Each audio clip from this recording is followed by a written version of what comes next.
Esse vídeo é para te mostrar de uma vez por todas que a serpente do Jardim do Éden, ela não é Lúcifer, muito menos a serpente foi usada ou influenciada por algum espírito maligno ou anjo caído, e que não houve nenhuma rebelião de Lúcifer querendo o trono de Deus antes da criação do mundo. Lúcifer é uma tradução errada da Vulgata Latina, mas isso é história para outro vídeo. O texto principal que a gente vai estar usando é Apocalipse 12:9, que diz assim: Então o dragão foi lançado fora.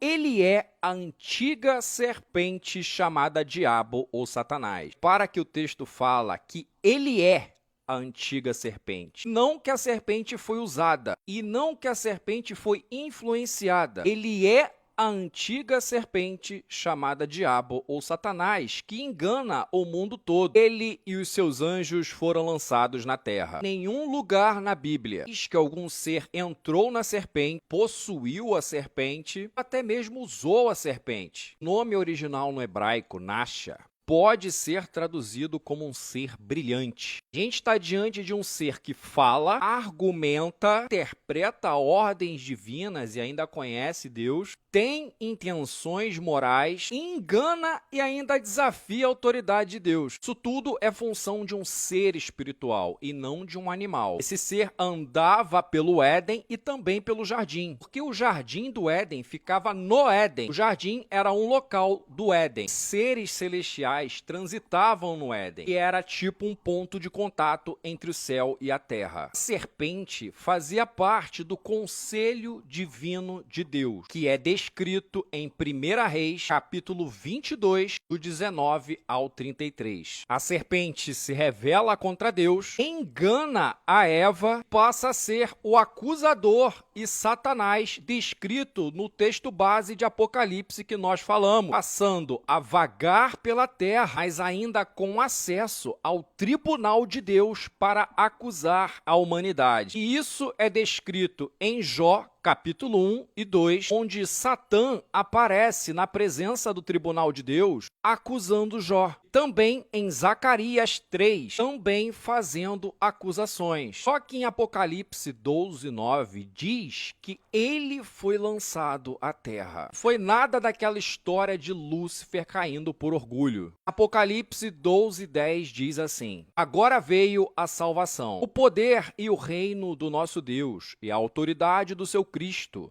pois foi lançado fora o acusador dos nossos irmãos, que os acusava diante do nosso Deus dia e noite. Ou seja, quando Cristo recebe a autoridade depois que ele morreu e ressuscitou, o acusador foi lançado à terra do tribunal de Deus que estava no céu e perdeu todo o acesso para acusar a humanidade. Porque antes da cruz, o acusador podia reivindicar legalmente a culpa sobre a humanidade porque o pecado ainda não havia sido vencido. Quando Cristo morre, o pecado é pago, o acusador perde legitimidade, que é a serpente, é expulso do tribunal de Deus, ele não pode mais acusar ninguém, como dizem Romanos, perdendo acesso ao tribunal de Deus. Então, a serpente é a serpente, um ser celestial que fazia parte do conselho divino, se rebelou, se tornou Satanás, o acusador, e perdeu o direito de acusação quando Cristo operou a obra da cruz e ressurreição.